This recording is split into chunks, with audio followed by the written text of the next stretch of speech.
Karibu katika kipindi kingine cha Tausi wa Nishati Safi. Mimi ni mtangazaji wako Liz Business. Kama ilivyo kawaida ya Tausi, lengo letu kuu ni kusambaza elimu kuhusiana na utunzaji wa mazingira na kuhamasisha utunzaji wa nishati safi.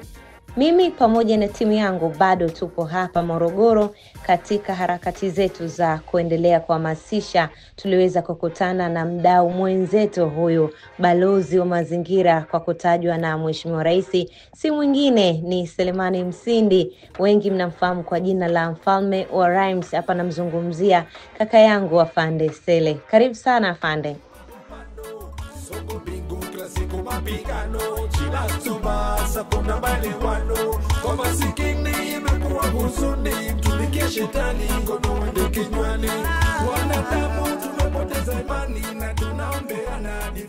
Ya, nafikiri wengi wananifahamu kama Selemani Msindi Mutabazi au maarufu kama Afande Sele, lakini mara nyingine wananiita Simba wa Morogoro, Mfalme wa Rhymes Tanzania, lakini balozi wa mazingira wa kutajwa na Mheshimiwa Rais na vyanzo vya maji. Na kama itoshi, niko nyumbani kwetu Morogoro, ndani ya uwanja wa Jamhuri, uwanja ambao ukifika Morogoro historia yake nadhani imebebwa sana na jina langu, kwa sababu katika matukio yaliyofanyika katika uwanja huu ni mengi. Ni kwa ajili ya sio kwa ajili ya mpira wa miguu tu, hapa kuna michezo mingine inafanyika mingi, basket, netball, lakini hata muziki. Ila mimi binafsi historia yangu ndani ya uwanja huu ndio niliwahi kujaza kuliko tukio lolote ambalo lilifanyika katika uwanja huu. Ukitoa ujio wa Afande Sele, kulikuwa na tukio la ujio wa Pepe Kale katika uwanja huu, lakini pia ujio wa Mzee Mandela alipotoka jela Mandela. Sehemu ya kwanza kutembelea ilikuwa ni Tanzania na ni mkoa wa Morogoro, mkoa ambao ulikuwa umewahifadhi wakimbizi wengi wapigania uhuru wa South Africa. Kwa Mandela alikuja Morogoro alipotoka tu jela, kwa uwanja huu ulijaa sana, na baadaye ukajaa alipokuja Pepe Kale, lakini baadaye nikaujaza mimi baada ya kufanya uzinduzi wangu albamu yangu ya kwanza ya Mkuki Moyoni, nadhani mwaka 2003. Kwa hapa mimi niko nyumbani kabisa kama samaki ndani ya maji. Kama samaki na maji, hii kuonyesha kwamba ni dhahiri namna gani mazingira yamekuwa sehemu ya uhai wako Afande. Je, katika utunzo wa mashairi yako pamoja na nyimbo ambazo unazifanya huwa unahusisha na mazingira? Na mimi tuseme toka naanza muziki, hiyo albamu yangu ya kwanza Mkuki Moyoni bwana nilizindua hapa uwanja huu nikajaza watu. Moja ya nyimbo zilizopendwa sana siku hiyo ilikuwa ni Usiku Ule, ilikuwa wimbo wangu unaitwa Nikiwa Mbali, ambao unazungumzia Morogoro. Unasema mwenzenu mimi natoka Morogoro, najivunia kwetu mji kasoro bahari, lazima nitarudi hata nikienda mbali, kwa vile ndugu zangu Moro wananisubiri. Katikati ya mashairi ya wimbo huo nazungumzia kuhusu Morogoro, hasa kuhusu mazingira. Nasema na hapa haki ya mama, kama unachoma mlima pumbavu kila ukihema, sababu hauna akili, uelewi hii milima ndo mali zetu za asili. Kwa maana ndani ya wimbo wangu wa kwanza mwaka 2003 bado nazungumzia Morogoro kwa upande wa mazingira na maji na kulinda misitu. Unaweza kuona kwamba ni jinsi gani maisha yangu ya sanaa yako nyuma ya mazingira. Mazingira yako mbele zaidi. Sababu amini usiamini, kama tutaharibu mazingira, tutapoteza vyanzo vya maji, maana kutakuwa hakuna maisha, hakuna uhai. Na hata muziki unataka mtu ambaye ameshiba, hana kiu, ameridhika, ana afya, anasikiliza muziki. Lakini mtu mwenye njaa, mtu mwenye stressi, hata muziki wenyewe asikilizi. Kwa mimi mazingira ni sehemu kubwa ya maisha yangu, kuzingatia kwamba na mji niliozaliwa, mji wa Morogoro, mji ambao una sifa ya kuwa kijani toka enzi ya wazee wetu. Kina Baraka Mwisho anaimba maji yatiririka milimani.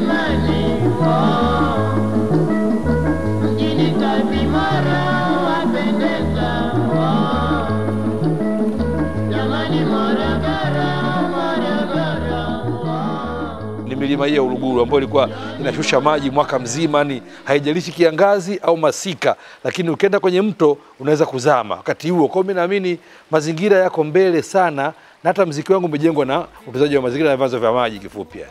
Tunashukuru sana Afande kwa kuwa ni mtetezi wa mazingira na ni mtetezi wa vizazi vijavyo. Katika nyimbo zako umekuwa ukifanya vizuri na tumeona uzuri wake, lakini je, hiyo hali ambayo umeizungumzia katika nyimbo zako bado ipo? Ndio maana nilisema kwenye nyimbo yangu, ifikia nyimbo ya mwaka 2003 nilisema yani tofauti na zamani ambapo baba mkwe wangu Mlanzi enzi anasoma, ilikuwa noma, hata kama kiangazi mtoni unaweza zama. Sasa hakuna tena, yote sababu wajinga mlima wanachoma. Na hapa haki ya mama, kama unachoma mlima pumbavu kila ukihema, sababu hauna akili, uelewi hii milima ndo mali zetu za asili. Na maana sasa hivi mwaka 2003 nilisema kwamba sio kama zamani. Sasa niambie, baada ya pale sasa mwaka 20 ngapi umeshafika? Miaka 22. Kwa hali imezidi kuwa mbaya kiasi kwamba hatari yake inazidi kuwa kubwa, mpaka zile dalili ambazo zilikuwa zinasemekana hazionekani sasa hivi zinaonekana. Zamani tulikuwa tunaona ishara moja kwamba maji yatiririki milimani tu ndo hatuyaoni, lakini huku mtoni maji yalikuwepo. Ila sasa hivi sio tu milimani hakuna maji, hata kwenye hii mito ikifika kiangazi kama mito ya msimu. Mto wa Morogoro unakuwa kama mto wa msimu, mto wa Kilakala unakuwa mto wa msimu, mto wa Kikundi unakuwa mto wa msimu, wakati hii ni mito ya kudumu ya mwaka mzima. Kwa matokeo yake mito hii inapokauka ndio inayopeleka maji mpaka mto Ruvu kuanzia Ngerengere. Kwa mto Ruvu ndio unasababisha mpaka Dar es Salaam inakuwa jiji liko hai, liko active. Mkoa wa Pwani ambao una utajiri wa viwanda vya kuendesha uchumi wa nchi unategemea milima ya Uluguru ambao unasababisha hii mito midogo inajenga mto Ruvu, inamwaga bandani kwenye vyanzo vya kuhifadhi maji vya DAWASA na kwingine. Kwa hiyo mimi naamini masuala mazima ya mazingira, masuala ya mabadiliko ya tabia nchi yamekuwa tofauti na zamani. Sasa hivi hali imekuwa mbaya, na kama juhudi binafsi hazitofanyika, hasa kuitikia mwito wa Mheshimiwa Rais ambaye nadhani yeye ameona zaidi yetu, kupambana na uharibifu wa mazingira, aidha kwa kuzuia ukataji wa miti, kulinda vyanzo vya maji, kupanda miti mipya, lakini kubwa zaidi ni kutumia nishati mbadala, ambapo nadhani inaweza kuwa ndio jibu la mwisho, kwa sababu watu huwezi kuwazuia kupika, lakini wanahitaji kupika, lazima uwape kitu badala cha kupikia. Kinyume na hapo wataingia msituni, ndio rasilimali wanayoiona, wamerithishwa na wazazi wao, lakini athari sasa hivi ni kubwa. Kwa njia pekee ya kuokoa hiyo hali ni kutumia nishati mbadala ili kulinda vyanzo vyetu. Kwa mimi naamini hali sasa hivi ni mbaya, inahitaji ukombozi wa haraka. Hali ya mazingira kwa sasa ni mbaya na inahitaji ukombozi wa haraka. Haya ni maneno yako afande, maneno ya afande Sele haya. Na je, kaka yangu, unazungumziaje kuhusiana na ujio wa Tausi wa nishati safi katika mkoa wa Morogoro? Mimi nadhani kwanza hilo jina lenye Tausi wa nishati safi, hiyo ni ajenda ya dunia. Sio tu kwamba Tanzania na rais wetu ndo ambaye ameishikia bango kuliko kiongozi yote nadhani sasa hivi kidunia. Kwa sababu yule ni mama, anafahamu athari kubwa ambazo wanawake wanazipata kutokana na uharibifu wa mazingira. Na hata neno Tausi linajenga taswira ya kina mama. Tausi, unajua Tausi wa nishati safi kwa Morogoro ndio jibu pekee lililobakia ili kuokoa hii hali, tusifikia hatua ile kusema ile masaka. Kwa sababu takwimu zinaonyesha kwamba sasa hivi kiwango cha maji kwa mtu mmoja ili kimtoshe ni kama lita 1900 hivi. Lakini wakati napata uhuru ilikuwa ni lita 12900 kwa mtu mmoja. Unaweza kuona kiasi gani amepungua maji. Na sababu ziko nyingi, ila sababu kubwa kabisa ni matumizi ya nishati kwa wanadamu, kutumia vile vyanzo vile miti, kukata miti. Kwa hiyo nishati safi ina maana itasababisha watu sasa waache kukimbilia vile rasilimali zile za msitu, waache kuzitumia ili warejee kwenye nishati safi ambayo kwanza ni salama zaidi hata kiafya, kwanza kwa hao wenyewe kiafya ni nzuri, lakini pia hata kwa afya ya misitu na vyanzo vya maji ni nzuri.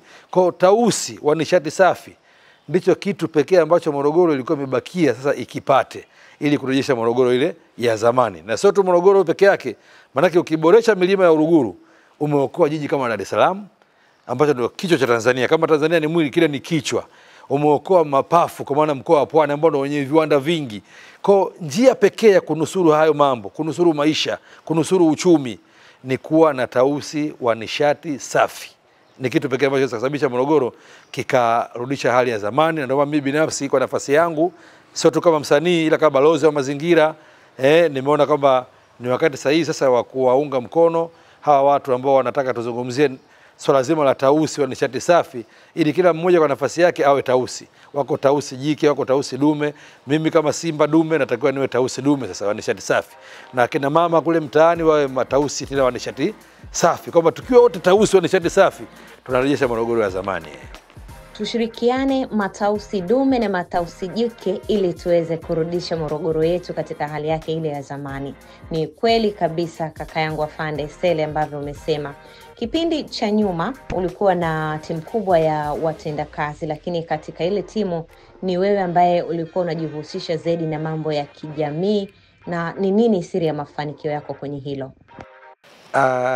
Kama nilivyosema, kujitoa kama sisi, sababu ukisema pia unaweza kuwataja wao tulikuwa wote, lakini ukienda kwenye masuala ya kijamii ukitazama kama mafanikio, wengi wanaamini mafanikio ni kuwa na fedha nyingi kwa mtazamo wa mtu, lakini mimi sio mtu ninayeamini sana hivyo vitu. Kwa hiyo wao labda wanaweza kuwa na mafanikio makubwa sana ya kiuchumi kwa sababu wameona wafanye mambo ya kibinadamu yaliyopo kwa wakati, lakini mimi labda sipo kama wao kwa upande huo, kwa sababu nimeendelea kuamini kwamba hakuna chochote ambacho kina maana kwenye maisha kama wale kuzunguka wanataabika sana. Sababu mimi mtu mwenye hekima huwezi kufurahia kuwa na utajiri katikati ya watu maskini, sababu kwanza kama unaongeza riski tu ya maisha yako, kwa sababu unaweza kutamani mali zako wale, sababu lakini ni bora kile ulichonacho uwagawie kidogo kidogo wale, hata kwa kweli ni usalama zaidi, kwa sababu nasema kama ni ubao bwana sisi tunakula, kama ni nyama sisi tunakula, kuliko wewe uweze kula nyama na wali kila siku mpaka unatupa nje, halafu wale kuzunguka wale wote wale hata uweze kupata ugali mmoja kwa siku hawana. Kwa mtu mwenye akili hao sio mafanikio, kwa sababu amini usiamini unatengeneza bomu lile. Kwa mimi imani yangu imebakia pale pale kwamba ili tuwe na mustakabali bora wa maisha ni lazima nibaki kwenye kile ambacho nikikifanya kinanufaisha wengi. Ndio maana sasa hivi ukiangalia dunia nzima inakabiliwa na matatizo makubwa ya mabadiliko ya tabia nchi. Tunashuhudia kuna baadhi ya nchi tunakufa kwa ajili ya joto limezidi kuongezeka kwa sababu ya matumizi mabaya ya maliasili za misitu, kwa matumizi mabaya ya vyanzo vyetu vya maji, lakini yote ni kutokana na shughuli za kibinadamu. Kwa ili tuziokoe, mimi nikasema basi ngoja nibaki hapa kwenye mazingira, kwa sababu maana pekee ya maisha iko hapa. Sababu kama tutakimbilia wote kwenye kutafuta ulimwengu, tutakuwa na mahela mengi kwenye benki, lakini hakutakuwa na maji mtaani. Tutatembelea wapi? Tutaoga nini? Tutakunywa nini? Watu watatutazamaje kama sisi kama ni viongozi ndio, lakini watu hawana maji, watakupokeaje? Kwa hiyo nafikiri ni swala la utashi tu na mtazamo, ingawa kwa upande wa Profesa Jay yeye nadhani hapa katikati baada ya masuala ya maradhi na vitu kama hivyo bado amebakia na wito wake ambao alikuwa nao toka zamani. Yeye alijikita sana kwenye masuala mazima ya afya. Kabla hata hajaanza kuugua alikuwa anadili na shughuli zake za nishike mkono. Mimi pia nimeshirikiana naye, sababu mimi pia ni mtu wa kijamii. Wakati anaanzisha hiyo taasisi yake nishike mkono kuwasaidia wenye mahitaji, mimi alinishirikisha sana, tulikuwa tunashare pamoja. Lakini mpaka leo nimeona amepata afya njema na ameendelea kusimama kwenye ile swala nishike mkono. Ni kwa sababu nafikiri wito wake uko upande ule. Ila kwa wengine nafikiri ni wao tu wanaweza kuona kama wanajipigania wao, anakuwa tajiri, anakuwa na uwezo mkubwa kuliko watu wengi, anakuwa na mbele za watu anasema mimi ni tajiri sana, usinifananishe na wewe, mimi nafanya hivi na hivi. Hii ni mindset tu ya mtu ambaye anaweza kuwa na fikra ndogo, kuamini kwamba utajiri ni kuwa na majumba makubwa, mahoteli, kuwa na magari mazuri mengi, na pengine kuwa na wanawake warembo wengi. Lakini mimi kwangu mimi nadhani huko ni kukosa utashi. Ndio mimi utashi wangu naambia kwamba bwana Sele, ndio ushakuwa na jina, unaweza kupeleka watoto shule, wanasoma, wanamaliza vyuo, wanafanya kazi, lakini bado jamii inakuhitaji upande huu. Sasa hivi dunia nzima inalia na kitu kimoja, mazingira, uharibifu wa mazingira, vyanzo vya maji, matumizi ya nishati safi, mbona Kwa mimi nafikiri ni utashi wangu unanipeleka huko, sababu ndivyo ninavyoamini. Utajiri si kuwa na magari, wanawake wazuri pamoja na mahoteli na nyumba kubwa. Utajiri ni namna ambavyo unaweza kutumika ili kubadili mtazamo wa jamii yako katika mtazamo chanya. Nakubaliana na wewe Afande Sele. Na je, tufanye nini sasa ili tuweze kutokomeza hii hali ya uharibifu wa mazingira? Mimi nadhani kwanza kabisa nimesema ili kuokoa misitu, kitu kikubwa kabisa nimezungumzia kwamba ni uharibifu mkubwa upo kwenye matumizi ya nishati. Na nishati za kupikia majumbani. Na nafikiri kwa 80% ni mkaa. Nje ya matumizi mengine ambao si kuni za kupika, lakini mkaa. Kwa hiyo upande wa kudhibiti uharibifu ni wakati kwenye upande wa kilimo nadhani ni utashi wa kutekeleza sheria zilizopo. Unajua serikali ilishakaa, usiseme wadau wamekaa nje na ndani, wamegundua kwamba sheria zimetungwa za kuzuia mtu asilime kutoka kwenye mto kwa mita kadhaa, mtu asilime kwenye maeneo ya miinuko kwa mazingira kadhaa, na adhabu yake iko hivi na hivi. Ila kinachoonekana ni kukosekana kwa utashi wa kutekeleza zile sheria zilizopo. Mimi sitamani sheria mpya. Sheria zilizopo ni nzuri sana. Na hata viongozi wa juu, ukianzia rais anazisimamia, na anataka zitendeke. Ukija siku kwa mawaziri wanazisimamia, lakini sheria zetu zinakuja kufeli huku kwenye utekelezaji chini. Kwa maana kuta hao wanaofanya hivyo, si ajabu kukuta kuna mwenyekiti wa mtaa anashiriki hicho kilimo, anafahamu sheria inakataza, anafahamu madhara yake, lakini anapataje nguvu hiyo? Ni kwa sababu usimamizi wa zile sheria umekuwa kidogo unasuasua tu, kwamba watu hawauzingatii sana. Kwa hiyo pamoja na kutoa elimu ya matumizi ya nishati safi na tausi wa nishati safi, lakini pia tuendelee kwenda mbele zaidi, pia kutoa elimu kwa wasimamizi wa sheria waweze kutekeleza zile sheria ambazo zilizopo, sababu zipo sheria ambazo zinazuia hata ujenzi wa nyumba kutoka mto ni mita kadhaa inasema, lakini watu leo wanajenga masehemu ya starehe ndani kabisa ya mto, wanafanya shughuli zao na hakuna anayekemea, lakini sheria inakataza. Leo kenda mito ya milima Uluguru hapa, kuna upasuaji mkubwa sana wa mawe kwenye mito yetu hapa, ambao unachangia uharibifu wa mazingira. Hata huku chini mafuriko yanakuwa mengi kwa sababu yale mawe nature imejiseti yenyewe, hayako tu from nowhere. Yale mawe yanapunguza spidi ya maji yanapotoka milimani, yanaokoa maeneo mengine. Lakini ukisema unaokoa mlima wa Uluguru, manake umekwenda mbali zaidi, sababu milima wa Uluguru unasema ni tao la milima ya Mashariki. Ndio hii unaona huku tunaita milima wa Uluguru, kule inaitwa milima wa Udzungwa, ukenda kule milima Usambara, lakini ni milima hii mimoja. Kwa tausi wa nishati safi akilinda milima wa Uluguru, manake ile elimu anayotoa hapa inaweza kuwanufaisha mpaka watu wa milima ya Usambara, sababu ni tao la milima ya Mashariki inaitwa hii. Ni hii iko Udzungwa na uharibifu wake unafanana ule. Kwa mimi nadhani njia pekee ni usimamizi wa sheria, na njia zaidi ni kuendelea kutoa elimu ya matumizi ya nishati safi kwenye maeneo hayo yote ya milima ya Uluguru na milima menzake rafiki ambayo ni ndugu, kama milima ya Usambara, Upare, milima ya Udzungwa ambao ni tao moja la milima ya Mashariki. Je, una neno gani la mwisho kwa wakazi wa Morogoro na wa Tanzania kwa ujumla wangependa kusikia kutoka kwako?